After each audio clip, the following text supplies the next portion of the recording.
یہ تقریباً 8 مہینے پہلے کی بات ہے۔ ایک شام میری ملاقات اپنے دوست سلیم کے گھر کالج کے چند پرانے دوستوں سے ہوئی۔ اس ملاقات کا اہتمام سلیم نے کیا تھا۔ سبھی ایک لمبے عرصے بعد ایک دوسرے سے مل رہے تھے، اس لیے بہت خوش تھے۔ پرانی یادیں تازہ کر رہے تھے اور خوب ہنسی مذاق ہو رہا تھا۔ سارا ماحول تمباکو کے دھوئیں سے دھندلا رہا تھا۔ ہم سب پرانی باتوں کو یاد کر کے لطف اندوز ہو رہے تھے۔ اسی وقت اچانک دروازہ کھلا اور ہمارا لڑکپن کا ایک دوست ساحل آندھی اور طوفان کی طرح اس کمرے میں داخل ہوا۔ آتے ہی وہ چیختے ہوئے سب سے پوچھنے لگا، اندازہ لگاؤ میں کہاں سے آ رہا ہوں؟ میں شرط لگا سکتا ہوں کہ تم اپنی محبوبہ سے مل کر آ رہے ہو، ایک دوست نے ہنستے ہوئے جواب دیا۔ نہیں، دوسرے نے کہا، ضرور تمہاری کوئی لاٹری نکلی ہے یا پھر تم اپنے کسی دولت مند چچا کو دفنا کر آ رہے ہو۔ ایک تیسرے نے پکارا، تم نے سلیم کے کمرے میں مشروب کی خوشبو سونگھ لی ہے اور اب 2 گھونٹ پینے آئے ہو۔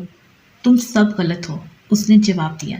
میں اپنے ایک دوست کے ہاں سے آ رہا ہوں۔ میں وہاں ایک خاص کام کے لیے گیا تھا جس کے لیے مجھے اس کے ہاں تقریباً 1 ہفتہ رکنا پڑا۔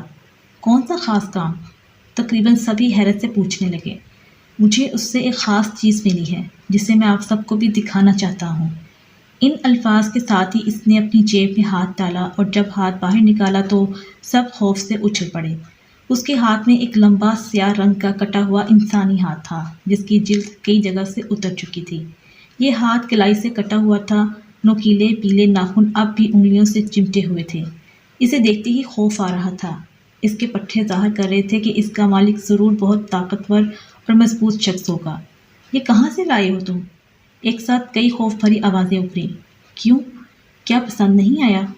ساحل نے ہنستے ہوئے پوچھا۔ اس خوفناک چیز کو کون پسند کر سکتا ہے؟ مگر مجھے تو بہت پسند ہے، ساحل پھر کہنے لگا۔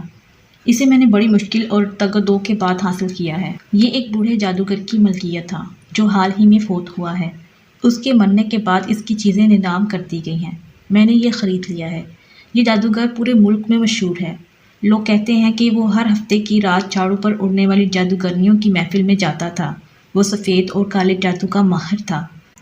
اس بوڑھے جادوگر کو یہ استخوانی ہاتھ بہت پسند تھا۔ وہ اسے ہمیشہ اپنے ساتھ رکھتا تھا، بقول اس کے کہ یہ ایک مشہور پیشہ ور مجرم کا ہاتھ تھا۔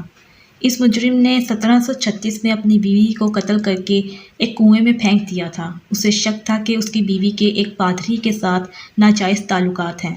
اس کے بعد اس نے پادری کو بھی نہ بخشا اور اسے بھی مار دیا۔ اسے مارنے کے بعد اس نے اس کی لاش کے ٹکڑے ٹکڑے کر کے مختلف جگہوں پر بکھیر دیے۔ اوہ! سارے لوگ اس کی یہ بات سنتے ہی بری طرح چونک اٹھے۔ ساحل نے ایک گہری سانس لی اور پھر دوبارہ بتانے لگا۔ ان دونوں کو قتل کرنے کے بعد اس نے کہیں چھپنے کی کوشش نہیں کی اور خود کو پولیس کے حوالے کر دیا۔ ہر چیز واضح تھی، اس لیے عدالت نے اسے سزائے موت سنا دی۔ جلد ہی اسے تختہ دار پر لٹکا دیا گیا۔ اس کا صرف یہی ایک جرم نہیں تھا بلکہ اس سے پہلے اس پر کئی راہگیروں اور مسافروں کو لوٹنے، انہیں قتل کرنے کا الزام بھی تھا۔ یہ اسی مجرم کا کٹا ہوا ہاتھ ہے۔ لیکن تم اس خوفناک چیز کو اپنے ساتھ لیے کیوں پھر رہے ہو؟ ہم سب نے چیخ کر پوچھا۔ میں اسے اپنے دروازے کی گھنٹی کے اوپر رکھ دوں گا اور آنے جانے والے ہر اس شخص کو ڈراؤں گا جو اپنا قرض واپس مانگنے آئے گا۔ میرے دوست، مجھے تو صرف یہ گوشت کا ایک ٹکڑا لگتا ہے جسے کوئی کیمیکل لگا کر محفوظ کر لیا گیا ہے۔ میں تمہیں مشورہ دیتا ہوں کہ تم اس کی نہاری بنا لو۔ ایک اور دوست نے مشورہ دیا، تم اگر میری نصیحت پر عمل کرو تو اسے فوراً کسی قبرستان میں دفن کر دو، کہیں ایسا نہ ہو کہ اس کا مالک اس کی ملکیت کا دعویٰ کر دے۔ ساحل نے تیز گہری نظروں سے اس کی طرف دیکھا تو وہ اپنی بات کی وضاحت کرتے ہوئے پھر کہنے لگا، تمہیں نے تو بتایا کہ یہ ایک مجرم کا ہاتھ ہے۔ یقیناً اس ہاتھ نے بھی اپنے مالک کی کچھ بری عادتیں قبول کی ہوں گی۔ یہ نہ ہو کہ یہ تمہیں کوئی نقصان پہنچا دے۔ تم نے تو سن رکھا ہی ہوگا نا کہ جو مرتا ہے وہ مارتا بھی ہے اور جو پیتا ہے وہ پلاتا بھی ہے۔ ہمارے میزبان سلیم نے بات کو سنجیدہ ہوتے دیکھ کر لقمہ دیا اور ساحل کے لیے ایک گلاس میں مشروب انڈیلنے لگا۔ سب لوگ دوبارہ ہنسنے لگے اور باتیں کرنے لگے۔ ساحل بھی ان میں شامل ہو گیا۔ کچھ دیر یوں ہی باتیں چلتی رہیں، پھر ہر کوئی اپنے گھر کو لوٹ گیا۔ اگلے دن تقریباً 2 بجے کا وقت ہوگا جب میں ساحل کے فلیٹ کے سامنے سے گزرا۔ دروازہ کھلا ہوا تھا۔ سامنے ساحل ایک آرام کرسی پر نیند دراز کوئی کتاب پڑھ رہا تھا اور ساتھ ساتھ سگریٹ کے کش بھی لگا رہا تھا۔ مجھے دیکھتے ہی وہ سیدھا ہو کر بیٹھ گیا اور مجھے اندر آنے کی اجازت دے دی۔ میں اس کے قریب جا کر بیٹھ گیا اور پوچھنے لگا کہ کیا ہو رہا ہے؟ کچھ نہیں، دیکھ لو، یوں ہی وقت گزاری کر رہا ہوں، اس نے جواب دیا۔ اوہ، تمہارا وہ ہاتھ؟ میں نے ادھر ادھر دیکھتے ہوئے پوچھا۔ میرا ہاتھ؟ کیا ہوا اسے؟ بولا۔ میں تمہارے ہاتھ کی نہیں بلکہ اس ہاتھ کی بات کر رہا ہوں جو تم نے کل ہمیں دکھایا تھا اور جو تم بوڑھے جادوگر کے ہاتھ سے خرید کر لائے تھے۔ میری بات سنتے ہی اس کے ہونٹوں پر مسکراہٹ رینگنے لگی۔ وہ فوراً اٹھ کر بیٹھ گیا اور بولا، کیا تم نے آتے ہوئے وہ ہاتھ باہر گھنٹی پر رکھا ہوا نہیں دیکھا؟ میں نے کل رات گھر واپس پہنچتے ہی اسے باہر رکھ دیا تھا، لیکن کوئی بے وقوف مذاق کرنے کے لیے آدھی رات کو میرے دروازے پر گھنٹی بجانے کے لیے آ گیا۔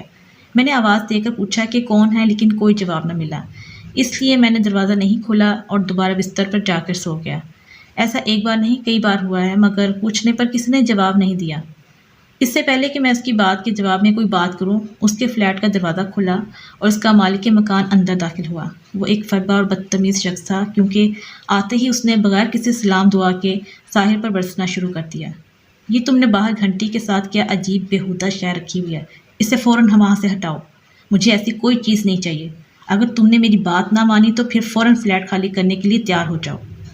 اس کی بات سن کر ساحل کے چہرے پر ناگواری کے تاثرات ابھرے اور وہ سنجیدہ لہجے میں بولا، آپ میری توہین کر رہے ہیں، میں اس فلیٹ کا کرایہ ادا کر رہا ہوں، اس لیے یہ میری مرضی ہے کہ میں اپنی کوئی چیز جہاں چاہے رکھوں، آپ کو اعتراض نہیں ہونا چاہیے۔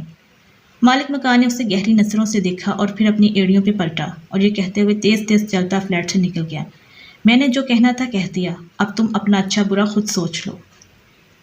ساحل تیزی سے اپنی جگہ سے اٹھا باہر گیا اور اس کٹے ہوئے استخوانی ہاتھ کو گھنٹی سے اٹھا کر اندر لے آیا۔ اب اس نے اس ہاتھ کے ساتھ ایک ڈوری باندھی اور اس کو اپنے فلیٹ کے دروازے پر لٹکاتے ہوئے بولا، ایسے تو ایسے ہی صحیح، اب میں دیکھتا ہوں کون مجھے منع کرتا ہے۔ اس کے بعد وہ میرے پاس بیٹھ کر دوسرے موضوعات پر بات کرنے لگا۔ تقریباً 1 گھنٹے میں اس کے ساتھ میں رہا تھا اور پھر اپنے گھر واپس آ گیا۔ اس رات جب میں سونے کے لیے لیٹا تو مجھے ایک عجیب سی بےقلی سی محسوس ہو رہی تھی، ایک قسم کی گھبراہٹ تھی اور طبیعت میں غصہ سا محسوس ہو رہا تھا۔ کئی بار سوتے سوتے میری آنکھ کھل گئی، 1-2 بار تو ایسا محسوس ہوا جیسے کوئی اجنبی یا چور میرے کمرے میں گھس آیا ہو۔ میں نے اٹھ کر بستر کے نیچے الماریوں کے اندر اور ہر ممکنہ جگہ اسے تلاش کرنے کی کوشش کی، مگر کچھ نہ ملا۔ اس ساری بیزاری کے بعد صبح 6 بجے کے قریب میں نے آخرکار اونگنا شروع کر دیا۔ نیند مجھ پر اپنا غلبہ پاتی جا رہی تھی کہ کمرے کے دروازے پر ایک زوردار دستک نے مجھے ہڑبڑا دیا۔ میں تیزی سے اٹھا اور دروازہ کھول دیا۔ سامنے میرے دوست ساحل کا ملازم کھڑا تھا۔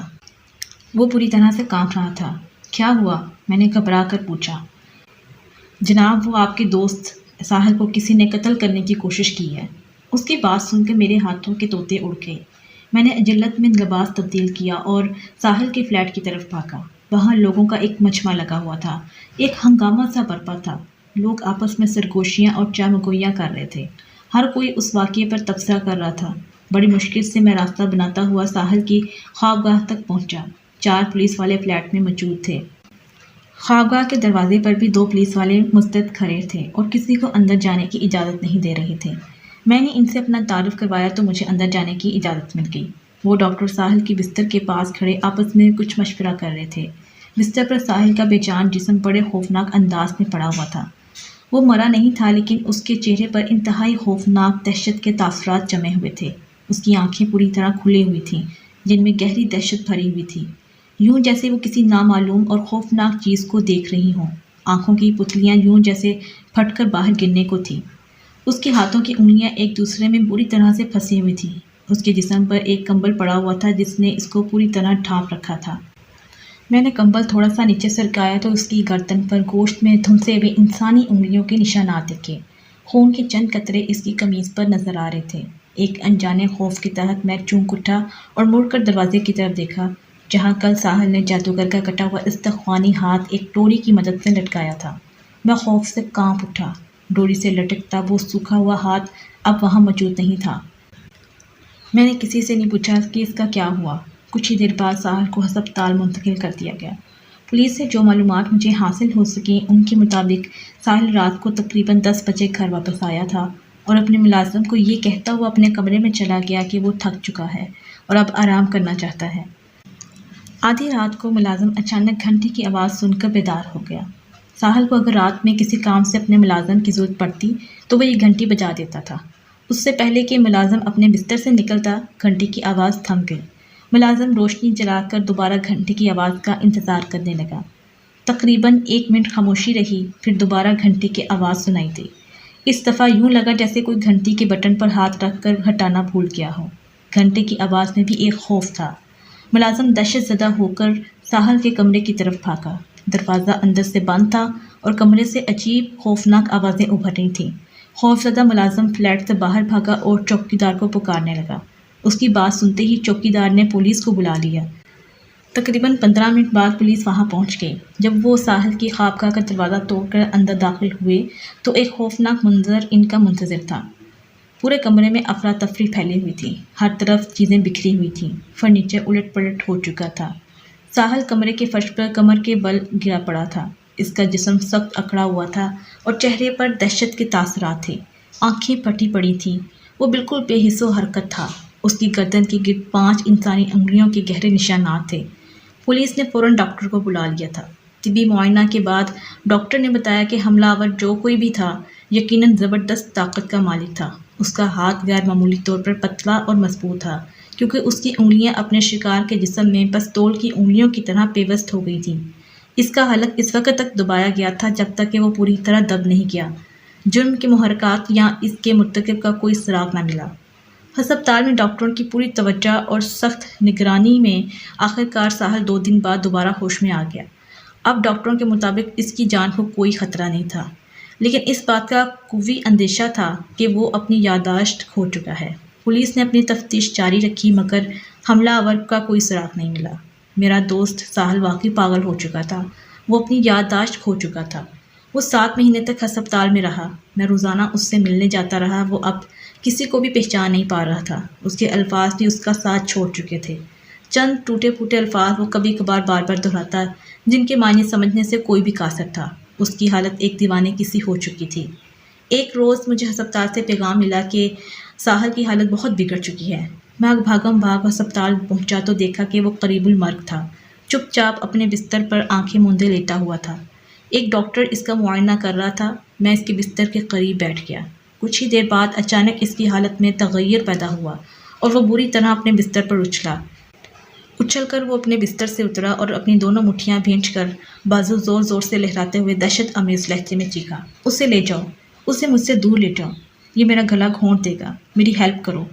یہ کہتے ہوئے پورے کمرے میں دیوانہ وار چکر لگانے لگا۔ اس کے منہ سے خوفناک چیخیں نکل رہی تھیں۔ وہ کسی کے قابو میں نہیں آ رہا تھا۔ پھر اچانک وہ منہ کے بل گر گیا اور بالکل ساکت ہو گیا۔ وہ مر چکا تھا۔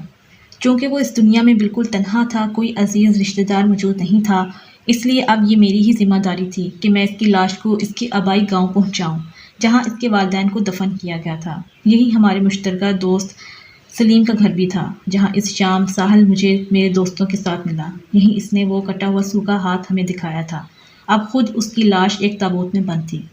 گاؤں پہنچتے مجھے شام ہو گئی۔ میں فوراً وہاں کے مقامی راہب کے پاس پہنچا اور ساحل کی آخری رسومات ادا کرنے کی استدعا کی۔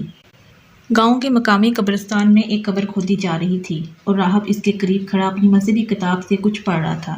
اچانک قبر کے اندر سے قبر کھودنے والوں نے اونچی آواز میں کچھ کہا جس سے سنتے ہی راہب نے پڑھنا بند کر دیا۔ اس نے اپنی کتاب بند کی اور قبر کے اندر جھانکنے لگا۔ وہاں موجود دوسرے لوگ بھی حیرت سے قبر کے اندر دیکھ رہے تھے۔ میں بھی تیز تیز قدموں سے آگے بڑھا تو یہ دیکھ کر حیرت زدہ رہ گیا کہ قبر کے اندر پہلے سے ایک تابوت موجود تھا۔